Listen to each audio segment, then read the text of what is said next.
와서 14장 1절부터 보시죠. 믿음이 연약한 자를 너희가 받되 그의 의견을 비판하지 말라. 어떤 사람은 모든 것을 먹을 만한 믿음이 있고 믿음이 연약한 자는 채소만 먹느니라. 먹는 자는 먹지 않는 자를 업신여기지 말고 먹지 않는 자는 먹는 자를 비판하지 말라. 이는 하나님이 그를 받으셨음이라. 남의 하인을 비판하는 너는 누구냐? 그가 서 있는 것이나 넘어지는 것이 자기 주인에게 있음에 그가 세움을 받으리니 이는 그를 세우시는 권능이 주께 있음이라. 14장의 내용은 일단 믿음이 연약한 자의 생활이라고 성격을 구분했다 했어요. 왜냐하면 15장 넘어가면서 믿음이 강한 자에 대한 그런 걸로 대비되어지는 그 내용이기 때문에 그렇습니다. 그래서 다른 성경의 어떤 제목 같은 걸 보게 되면 비판하지 말라라고 하는 그런 내용 중심으로 구분되어진 것들이 있어요. 그러니까 우리가 이 사랑을 하는 이 사랑의 공동체 주면 몸된 교회, 이 교회에서의 보게 되면 우리 믿음의 분수만큼만 생각하라고 이렇게 이야기를 했잖아요. 그래서 우리 믿음의 분량만큼만 생각을 해라. 믿음의 분량이라고 하는 그 이야기는 전부 이렇게 어떤 종족 관계로 봤을 때 믿음이 어린 자가 있고 믿음이 큰 자가 있을 수밖에 없어요. 이거는 어떤 분처럼 모판의 모처럼 이렇게 일정하게 자라야 이렇게 좋다 그러는데 그렇지 않습니다. 할아버지서부터 손녀까지 그냥 있는 것이 집안의 모습이에요. 그렇기 때문에 교회는 믿음이 큰 자와 작은 자가 혼재되어질 수밖에 없는 겁니다. 근데 특징이 믿음이 어린 자가 봤을 적에는 자기가 기준이 지금 협의적인 생각을 가지고 있기 때문에 자기보다 다른 사람의 생각을 수용을 하기보다는 비판을 하는 것이 일반적인 그런 예예요. 비판이라고 하는 그 이야기는 상대적인 입장 아닙니까? 그러면 믿음이 큰 사람이 믿음이 적은 사람을 보게 되면 아주 어려서 그렇지 라고 볼 수가 있어요. 그러나 믿음이 적은 사람은 엉덩이에 뿌리 나가지고 자기가 다 큰 것처럼 생각이 들어가지고 다른 사람들을 자기 기준으로 해가지고 비판을 또 할 수밖에 없는 거야.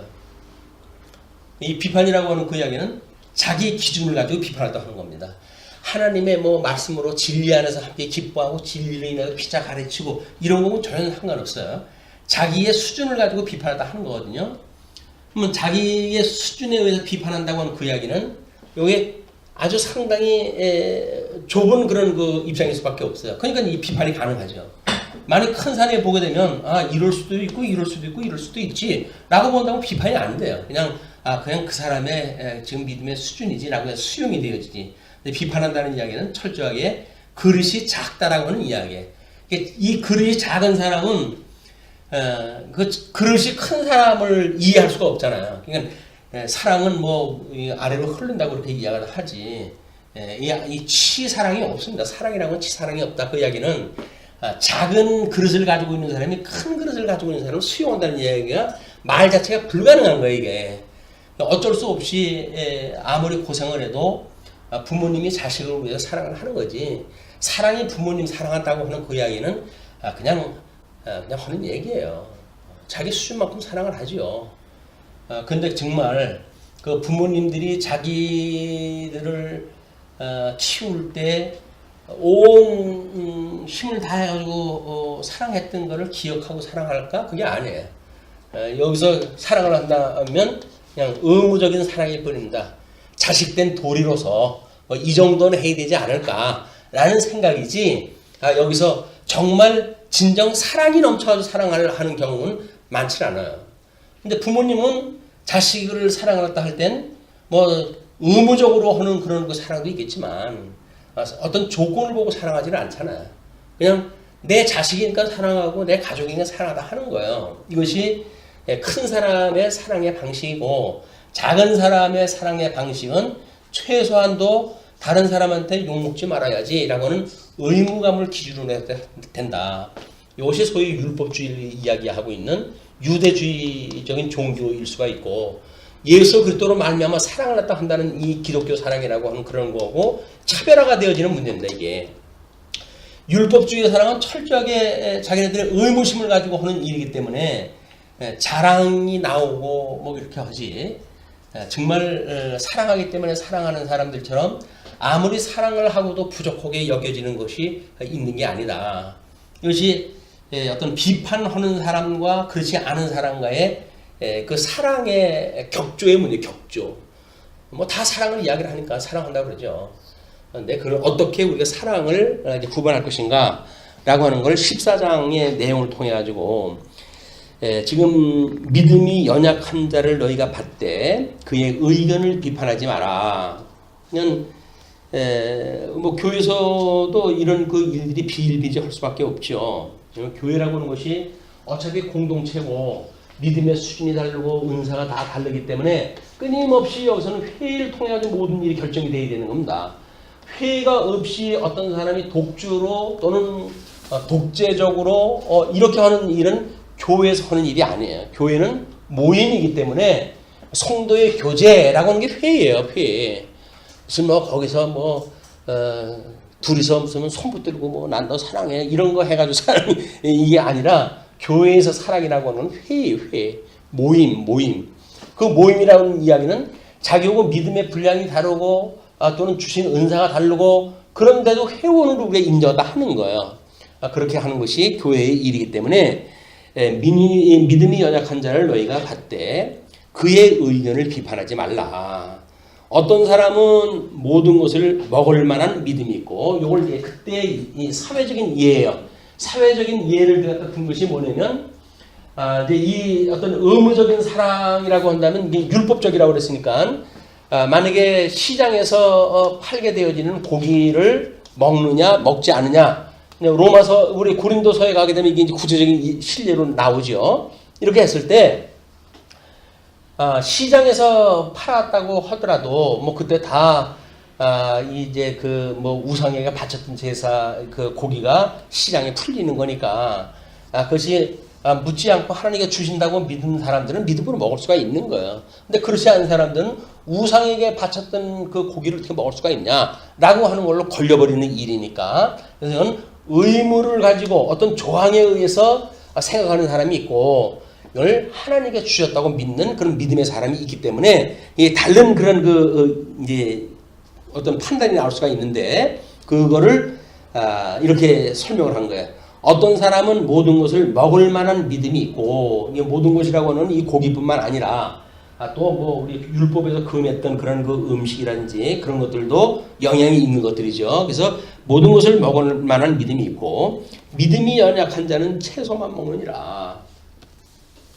왜냐면 뭐 이거저거 가리려니까 먹을 게 없는 거예요. 그래서 채소는 뭐 그냥 재물에다 바쳤던 그 재물이 아니니까 그걸 먹는 자유롭게 먹을 수가 있으니까 연약한 자는 채소만 먹는다. 그 얘기죠.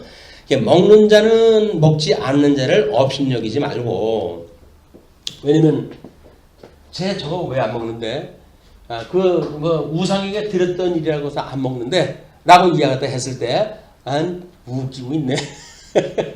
이렇게 하지 말라는 거예요. 웃기긴 뭘 웃겨요. 그 사람은 그런 믿음을 가지고 사는 사람인데 그냥 그를 이제 이는 하나님의 그를 받으셨습니다. 그가 누구냐면 남의 하인이에요. 남의 하인이라는 건 하나님의 사람이라는 거죠. 남의 하인을 비판하는 너는 누구냐? 그가 서 있는 것이나 넘어지는 것이 자기 주인에게 있음에 그가 세움을 받으리니 이는 그를 세우시는 권능이 주께 있습니다. 그러니까 믿음이 적은 사람은 믿음이 적은 이런 일로 이제 진행이 되면서 신앙을 키워하시겠다는 거예요. 하나님께서. 믿음이 큰 것이 뭐 제가 태어나고서부터 믿음이 큰 게 아니잖아요. 뭐 개구리가 올챙이적 생각 못 한다고 자기가 어렸을 적에는 뭐 교회에 어떻게 뭐 모든 조항에 의해 가지고 믿는 것처럼 우리가 그게 열심히 믿는 걸로 알고 있었는데 이렇게 신앙생활 하다 보니까 너무 우리가 조그만 틀에 갇혔었구나 라고 하는 걸 깨닫는 것이 성장해가는 과정이란 말이야. 우리 집에서도 마찬가지입니다. 이 부자지간의 관계에서도 보게 되면 아들이 부모님을 뭐 섬긴다고 하는 것을 의무감에 의해서 섬기는 그런 그 일로 되어지지만 거기에 이제 큰형을 보게 되면 달라요. 이 어린아이는 아빠가 하지 말라면 이거 하면 안 되는 걸로 알고 있었는데 그 형은 동생이 있는데 아빠가 하지 말라고 했던 일을 갖다 해요. 그러니까 동생이 아빠가 하지 말랬잖아 라고 이야기를 해요. 그럴 때는 가만히 있어 임마 라고 해가지고 꿀밤을 주고 뭐 입을 막거나 이렇게 하지 말고 자세히 이걸 설명했다 해서 아빠가 이런 걸 하지 말라는 이야기는 이러해서 하지 말라는 이야기야. 단순하게 그걸 하느냐 하지 않느냐라고 하는 그 이야기는 너처럼 어린아이들은 그게 판단이 되지만 형 나이가 되면 그런 걸 스스로 분별할 수 있는 나이가 되는 거야 라고 친절하게 가르쳐가지고 이걸 할 수가 있단 말이에요. 근데 우리는 되느냐 안 되느냐 라고 하는 것만 이야기가 되어지니까 다른 그 하나님의 그 남의 하인을 비판하게 되어지고 그래서 그 주인이 그를 이제 세울 일인데 그를 세우시는 권능이 주께 있습니다. 어떤 사람은 이날을 전날보다 낮게 여기고 어떤 사람은 모든 날을 같게 여기나니 각각 자기 마음으로 확정할지니라. 그래서 우리 회집하는 날짜에 대한 이야기예요. 회집하는 날짜에. 그래서 뭐 안식일날 지금 모이는 사람들이 있어요. 이제 뭐 금요일날 저녁서부터 해가지고 토요일을 안식일로 해가지고 제7일 안식일 교회 같은 경우는 이제 7일날 이제 6일날 쉽니다. 그래가지고 직장이고 뭐고 다 이제 그렇게 해가지고 불이익을 당하고 그랬었는데 주 5일제가 되면서 이 사람들은 아주 신실한 신앙생활을 할 수 있는 그런 그 때가 됐어요. 근데 우리가 율법적으로 봤을 때 이 사람들은 이 안식일이 성경에서 이야기하는 안식일로 생각하기 때문에 6일날 쉰다는 거 아니겠어요? 다른 율법의 조항도 마찬가지입니다. 그렇게 율법에 나와져 있으니까 그렇게 해야 되는 거 아니야? 라고 하는 거나 안식일이 6일날로 되어져 있기 때문에 6일을 지키는 거야 라고 하는 거나 사실은 율법적인 사고 때문에 만들어진 일이에요. 그런 그 일이라 할지라도 그거를 옳으니 그르니 시비 갖다 할 일이 없다. 그래서 그 5절의 이야기가 5절부터 6절이 주를 위한 믿음의 다양성을 인정하는 생활이라고 이야기를 했어요. 그래서 어떤 사람은 이날을 전날보다 낮게 여기고 어떤 사람은 모든 날을 같게 여기나니 각각 자기 마음으로 확정할지니라. 그러나 이 우리 공동체의 입장에서 보게 되면 회의를 통해 가지고 결의가 돼야 되니까 금요일날 모이자 토요일날 모이자라고 하는 사람들의 회의라고 한다면 안식일 교회를 만들어가지고 토요일날 예배를 드려야죠. 그럼 장로교회 같은 경우는 우리는 일곱째 날 그걸 주의 날이라고 해가지고 우리는 그걸로 지킬 거야 라고 이야기를 한다면 장로회라고 하는 걸 만들어가지고 그 교회에서 허락하는 그런 회집이 가능해지는 거예요.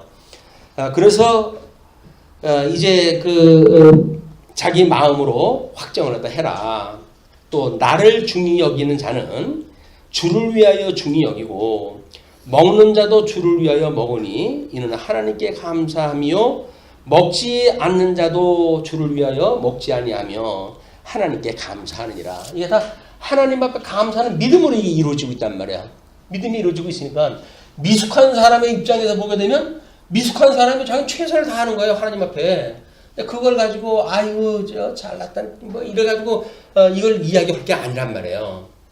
다만 예를 들어서 우리가 어떤 이제 교회 여러 회의가 있으니까 회의의 구성원이 성경 원리에 우리가 이제 배운 또는 지향하는 원리에 맞지 않는 것을 성경적인 근거를 제시해 가지고 이야기한다고 했을 때는 회의에서 결의를 갖다 하게 되어져 있죠. 그럼 회의를 통해서 결의가 되어졌다고 한다면 이 사람이 동의해 가지고 어떤 적정선의 것이 결의가 되어질 거란 말이에요.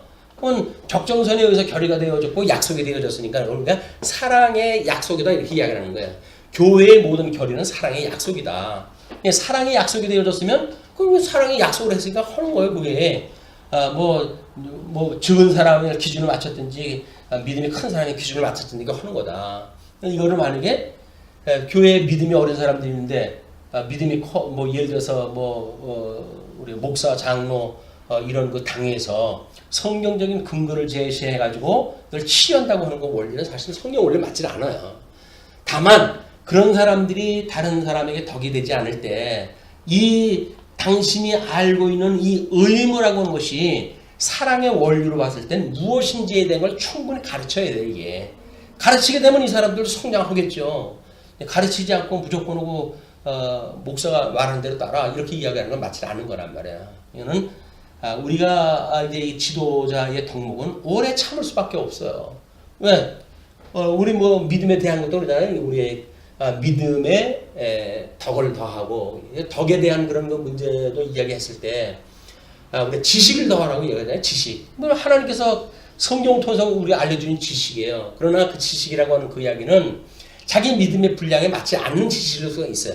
하나님의 말씀의 기준이기 때문에 그렇게 했을 때 여기에 절제가 필요한 겁니다. 절제가.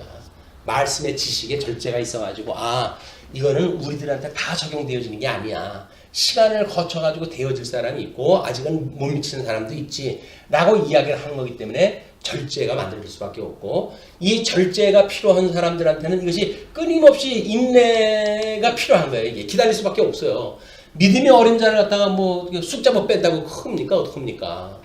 끊임없이 말씀을 공급을 하고 사랑의 교제를 하고 그러다 보게 되면 이제 어떤 적정 수준의 우리들의 교제하는 수준까지 이제 이게 이르게 되어지니까 그때까지는 인내하는 거다. 그래서 인내라고 하는 그 이야기는 작은 사람이 참는 게 인내가 아니에요. 큰 사람이 참는 게 인내예요. 작은 사람은 뭐 참지 않으면 지가 어떡할 거예요. 라고 하니까는 그건 인내가 아니라 완전히 을루해가지고 내가 진짜 힘이 없어가지고 내가 참는다. 이렇게 되어지는 거예요. 내가 힘만 있었으면 저걸 확 할 텐데 이 의무도 있고 내가 힘이 없어가지고 참다. 세상 좋은 줄 알아 너. 속으로 그럴지도 모르죠. 그러나 이제 이 믿음이 큰 사람들은 아무리 그 사람들이 어리고 미숙한 일을 다 할지라도 말씀으로 해서 끊임없이 양육을 갖다 하고 인내를 갖다 하는 일이다. 그런데 이제 그 7절을 보시게 되면 7절에서부터 12절까지 생사간의 주의 것이니 판단하지 않는 생활이라고 이야기를 하죠. 우리 중에 누구든지 자기를 위하여 사는 자가 없고 자기를 위하여 죽는 자도 없도다. 요거는 기본적인 지금 사도 바울의 입장에서 보게 되면 예수님과 너희들이 함께 죽었다고 신앙 고백을 하고 예수님을 영접해서 새로운 피조물이 되어졌다고 믿는 것을 대전제하는 거예요. 근데 뭐 그거를 믿지 않는 사람들이 내가 예수님과 함께 죽었다는 건 난 도저히 못 믿겠다 라고 하는 사람들한테 이게 적용되는 이야기가 아니에요. 적어도 나는 예수님과 함께 죽었어요. 그리고 예수님과 함께 내가 부활해서 새 생명을 얻었답니다 라고 하는 이 세례라고 하는 기본적인 걸 우리가 인정하는 사람이란 말이에요. 예수님과 함께 죽었다고 하는 걸 인정하는 일이거든요. 그게 도덕법을 가지고 끊임없이 내가 죄인이라고 하는 걸 이야기를 하고 그럼에도 불구하고 우리 주님께서 우리를 살려주셨다. 그때 내가 이 모든 죄로부터 죽었던 겁니다. 라고 하는 걸 끊임없이 고백하는 사람들이란 말이에요. 고백을 안 하니까 뭐예요? 죄인이라고 하는 것이 전제가 안 되고 죄인이라고 하는 게 전제가 안 되니까는 자기가 기준이 돼가지고 이제 이러다 해갈 수밖에 없게 된다. 그러니 이제 적어도 누구든지 자기를 위하여 사는 자가 없고 자기를 위하여 죽는 자도 없도다. 이건 동의하는 사람만 그 뒤를 따라가고 이제 나머지는 뭐 그걸 전제를 안 하게 되면 그 다음에 그 다음 건 읽을 필요도 없는 거예요. 난 죽질 않았고 뭐 나 위해 사는데 내가 왜 주를 위해 살아? 라고 하는 사람들한테 이 얘기 할 이유가 없어요. 우리가 살아도 주를 위하여 살고 죽어도 주를 위하여 죽나니 그러므로 나는 사나 죽으나 우리가 주의 것이로다. 우리가 주님이라고 부르는 한 나는 주님의 것이에요 라고 하는 신앙 고백이 아무리 믿음이 어린 자라 할지라도 그 고백 안에 있는 자들을 대전제로 해서 사랑의 이야기를 해가는 거예요.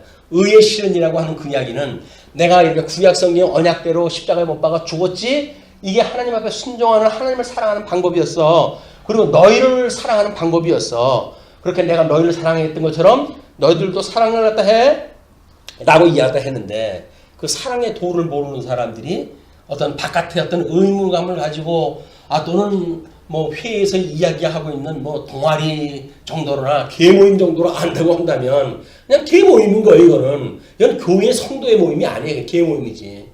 계모임이니까 모이니까 교회 눈이 필요가 없어져 버리잖아요.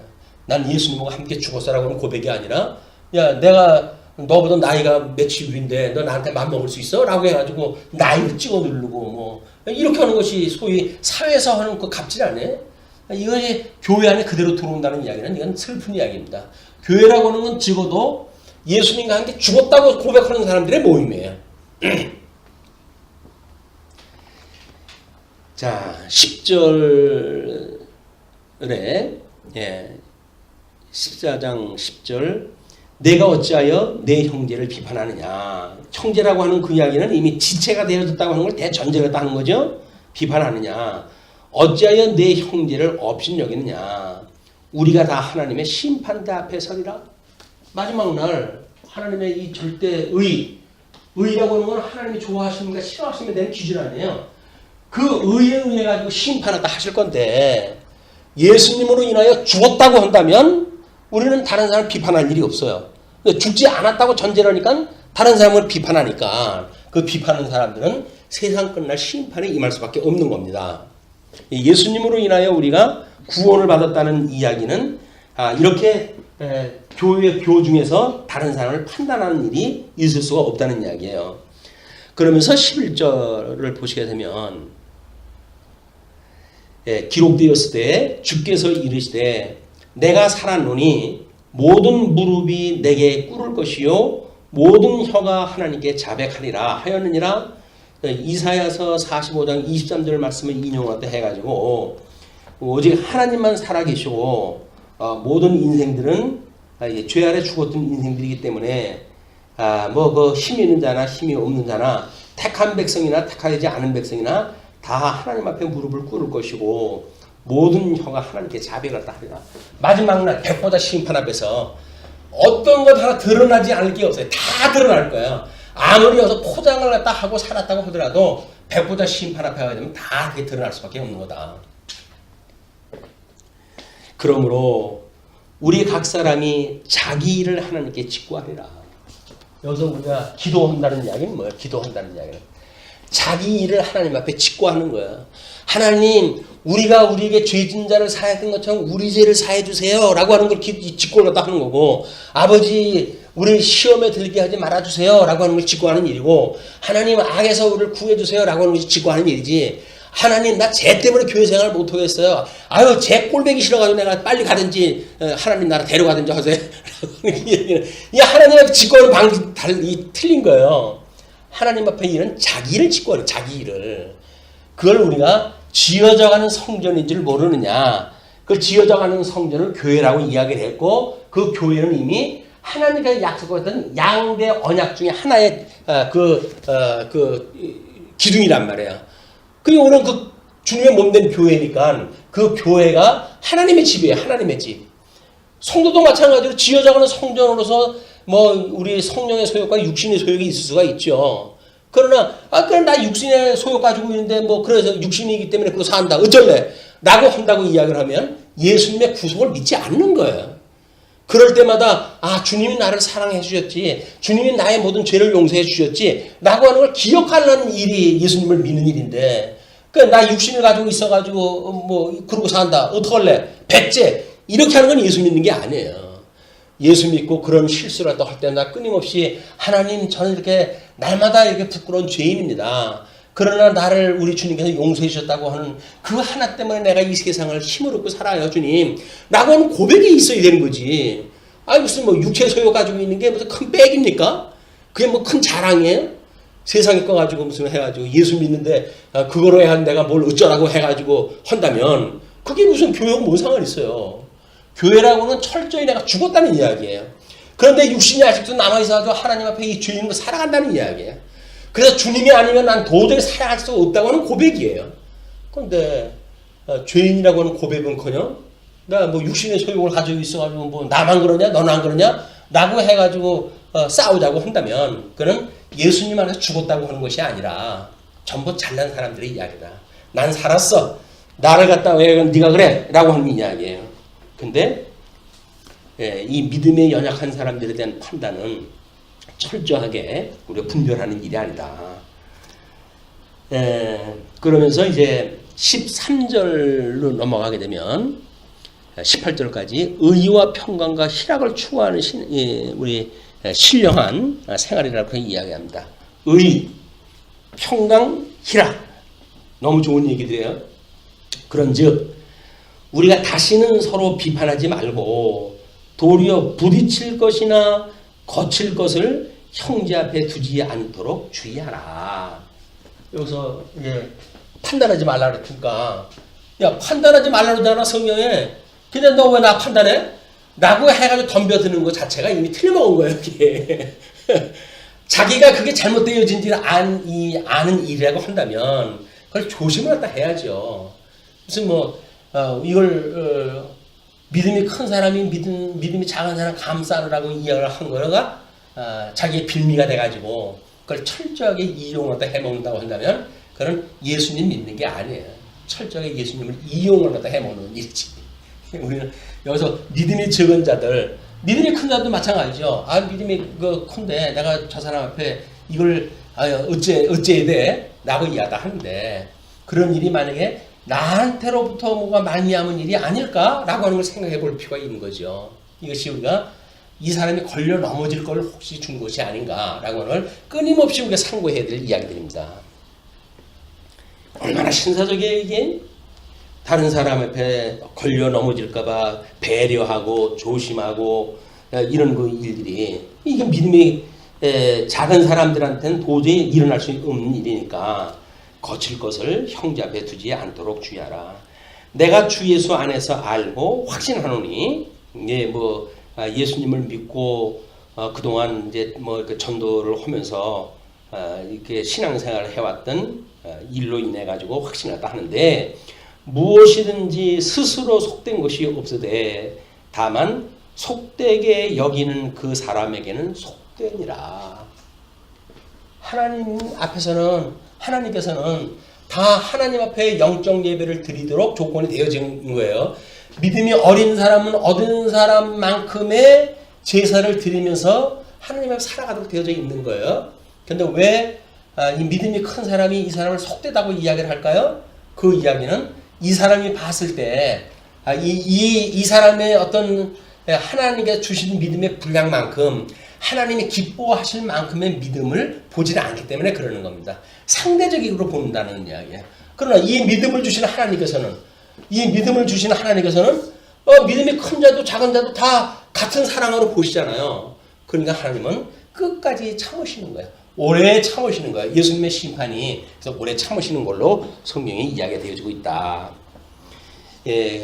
주 예수 안에서 알고 확신하노니 무엇이든지 스스로 속된 것이 없으되 다만 속되게 여기는 그 사람에게는 속되니라. 그래서 심지어 아까 무엇을 먹느냐 하는 문제 또는 어떤 날을 중히 여기느냐라고 하는 문제도 이 믿음이 어린 자들은 이미 그리스도 안에서 자유로운 일인데 율법으로부터 자유로워진 일인데 그거를 자기네 법으로 여기다가 보니까 그것을 속되다가 이렇게 보는 거다 그 얘기죠. 그러니까 속된 것이 없는데 이 사람은 속되다고 보니 그걸 너희들이 그걸 이해를 갖다 해야지. 그 속되다고 하는 사람들한테 그걸 정죄하고 그러면 안 되는 거야. 그런 그 이야기를 하는 거예요 지금. 만일 음식으로 말미암아 내 형제가 근심하게 되면 이는 내가 사랑으로 행하지 아니함이라. 그리스도께서 대신하여 죽으신 형제를 내 음식으로 망하게 하지 마라. 먹는 그 음식을 가지고 우리 주님이 그를 위하여 피를 흘리신 분인데 그 먹는 거 그게 뭐 대수라고 그걸 가지고 옳으니 그르니 따져가지고 이 시험에 들게 하느냐 그런 그 이야기. 그러므로 너희의 선한 것이 비방을 받지 않게 하라. 믿음이 큰 사람은 자기 나름대로 믿음을 가지고 선한 일을 다 했을 거 아니겠어요? 믿음이 적은 사람이 그걸 보고 비난을 갖다 하는 거야. 저 사람은 믿음이 크다면서 왜 저래? 라고 비난을 받으니까 믿음이 어린 사람들이 봤을 때 뭐 저런 사람이 다 있어? 라고 이야기하지 않도록 배려를 갖다 해라. 그 이야기예요. 만약에 우리 사도행전에서 유전을 지키는 일이라든지 율법을 지키는 일 때문에 총회가 열리잖아요.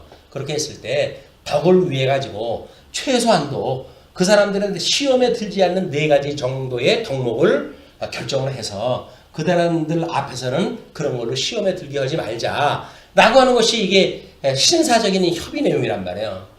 야, 율법은 다 이루어졌는데 무슨 쓸데없는 소리야 라고 해가지고 강력하게 믿지 않는 사람, 믿음이 적은 사람들을 갖다가 시험 들게 하는 것이 믿음이 큰 사람이 하는 일이 아니에요. 그런 거 일도 기다려보고 참을 일이다. 하나님께서 심판하시는 하나님이 하시겠죠. 오지랖 넓게 자기가 나서가지고 무슨 진리니 비진이니 해가지고 그렇게 할 일이 아니다. 그러나 사랑하는 사람들이라고 한다면 성경에서 말한 참 진리가 무엇인가를 우리가 끊임없이 가르쳐줘야죠. 이건 진리 안에서 우리가 함께 피자 가르쳐야 되는 일이기 때문에 그래야 되지만 그걸 가지고 정죄하는 도구로 사용을 하면 안 된다. 하나님의 나라는 먹는 것과 마시는 것이 아니요. 하나님의 나라는 먹는 것과 마시는 것, 이 육적인 어떤 그런 필요를 채우기 위해서 있는 게 아니란 말이에요. 그러니까 그걸 위해 가지고 비방받지 않도록 하고 오직 성령 안에 있는 의와 평강과 희락이라. 전부 성령의 열매로 나오는 일이죠. 의, 그 다음에 평강, 희락. 이런 것이 성령 안에서 있는 일이니까 교회라고 한다면 그런 성령의 열매를 인해 가지고 우리가 살아가야지 괜히 그런 문제를 가지고 희락을 잃어버리고 평안을 잃어버리고 또 하나님이 좋아하시는 의도 잃어버리고 우리는 하나님으로 말미암아 의롭다고 칭함을 받은 사람들 아니에요? 근데 칭함을 받았던 사람이 여기서 의의 문제 때문에 무너진다는 이야기는 내가 칭함을 받았다고 하는 걸 포기되어지는 거예요. 내가 하나님 앞에 의롭다고 칭함을 받았습니까? 다른 사람도 의롭다고 칭함을 받은 거예요. 그걸 내 기준으로 해가지고 너는 칭함을 받은 거 아니야 이렇게 말할 수가 없잖아요.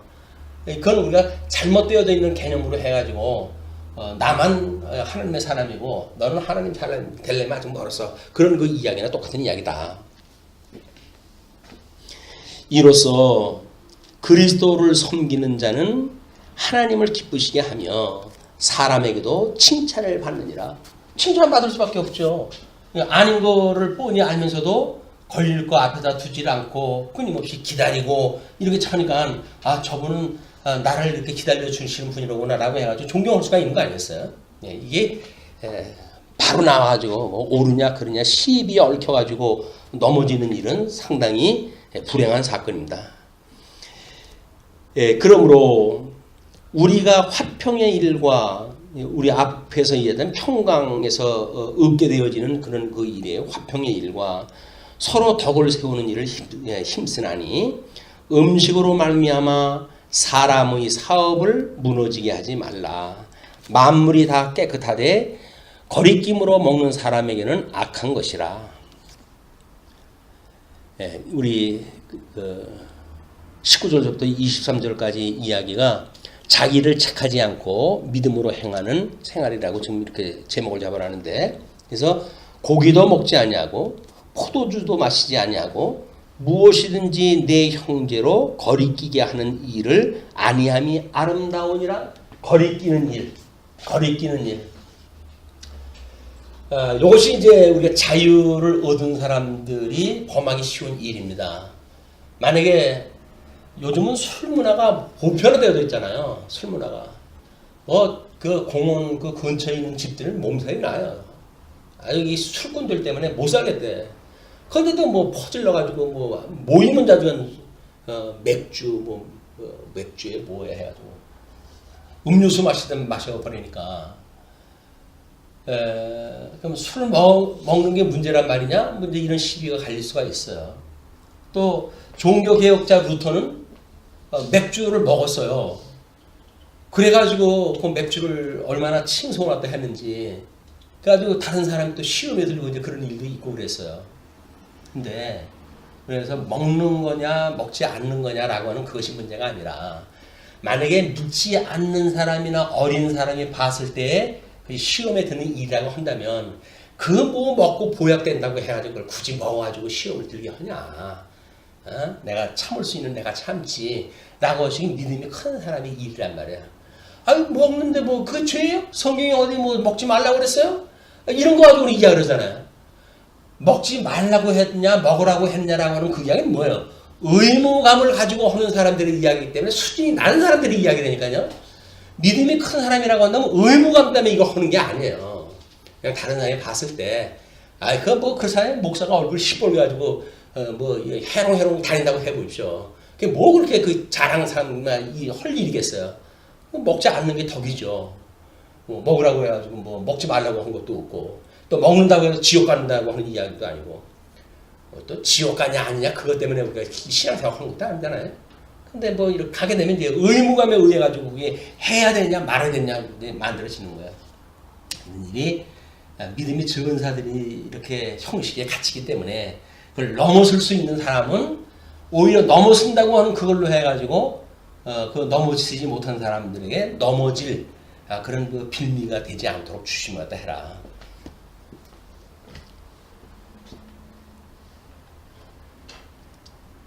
얼마나 많은 걸 우리가 생각하다 해야 될까요? 이런 그 일들이 그냥 즉흥적으로 해가지고, 아이, 됐어. 뭐, 이래가지고 한마디로 해가지고 넘어갈 일들이 아니에요. 곰곰이 생각하고, 또 곰곰이 생각할 일이지. 우리가 하나님의 뜻 분별을 한다고 그러면서도, 성경에 그런 원리 없어. 이런 문제가 아니란 말이에요. 성경에 그것이 규정되어 있느냐 아니냐라고 하는 문제가 아니라, 그걸 어떻게 우리가 사랑이라고 하는 걸로 소화해내서, 그 사람이 넘어지면 내가 아프지 라는 마음을 가지고 그걸 하느냐가 중요한 일이다. 자, 그 뒤에 21절입니다. 21절 고기도 먹지 않냐고 포도주도 마시지 않냐고 무엇이든지 내 형제로 거리끼게 하는 일을 아니함이 아름다우니라. 그것이 아름답대요. 일이 아름답다. 아름답다고 하는 걸 우리가 타락되어졌을 때 로마서 1장에서는 뭐라 그랬죠? 그러니까 부끄러운 마음에 내어버려 두사 이렇게 했어요. 부끄러움. 이 부끄러움이라고 하는 그 이야기는 이 아름답다라고 하는 걸로 반대 개념 안에 이제 아름다운 것이 이 아름다운 미라고 한다면 이건 추한 이야기란 말이에요. 추한 거. 그러면 부끄러운 마음에 내어버려 두사라고 하는 그 이야기 뭐예요? 자기 존대로 하면서 살아가는 거예요. 자기 존대로 해가지고 자기 감정 자기 존대로 하면서 살아가는 일이 부끄러움을 내어버려뒀던 타락되어진 인간의 가지고 있는 본성이다. 그러나 예수 그리스도로 말미암아 복음을 우리가 갖게 되어졌고 복음으로 성장되어진다고 한다면 그런 부끄러운 마음이 아니라 하나님이 회복해 주신 마음, 아름다운 마음을 가지고 살아가게 되어지는데 그 아름다운 마음이라고 하는 것은 다른 사람들 앞에 그런 그 일들 그를 오래 참고 거리끼지 않게 하고 이런 그 일들이 아름다운 일이다. 그냥 다른 사람을 위한 그런 그 배려, 이거가 아름다운 일이지.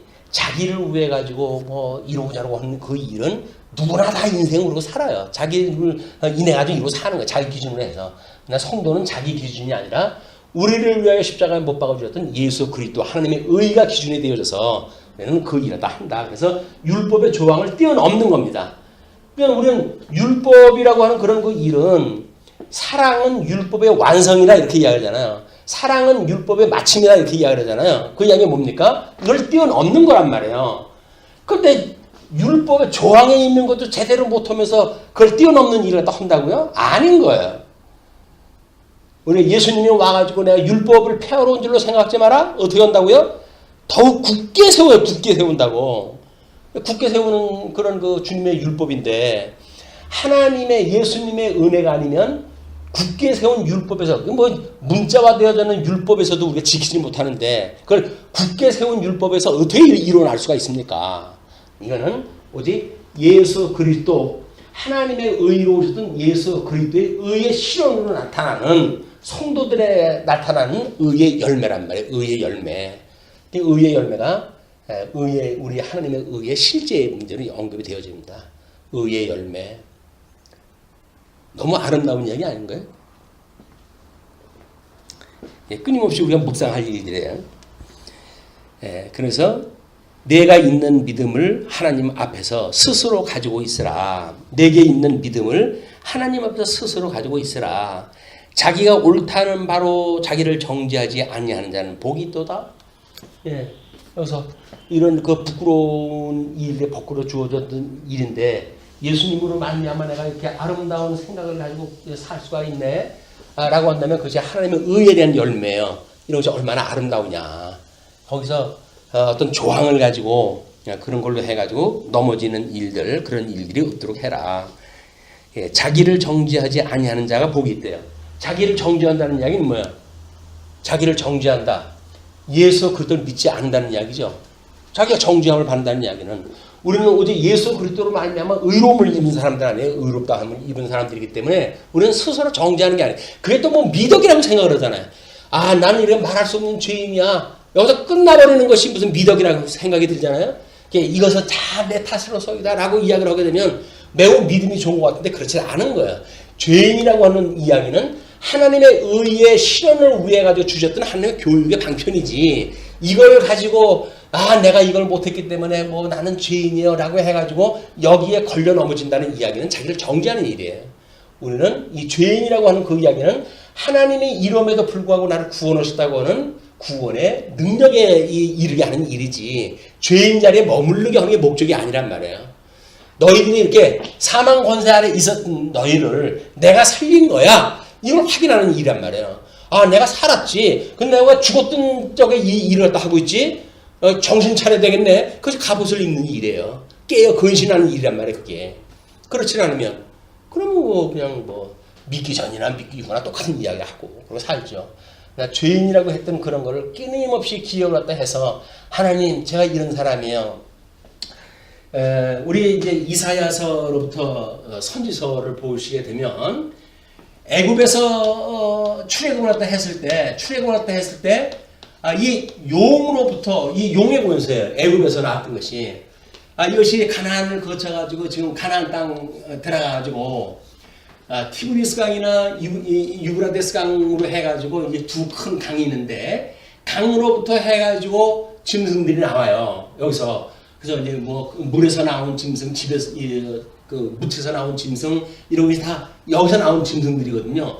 이 짐승이 나왔을 때 여기서 지금 우리가 가나안 땅에 포로로 끌려갔던 이 유수되어진 거는 뭘 기억하는 일이에요? 하나님이 이 애굽에서 우리를 출애굽을 했다 했을 때 계명을 주셨잖아요.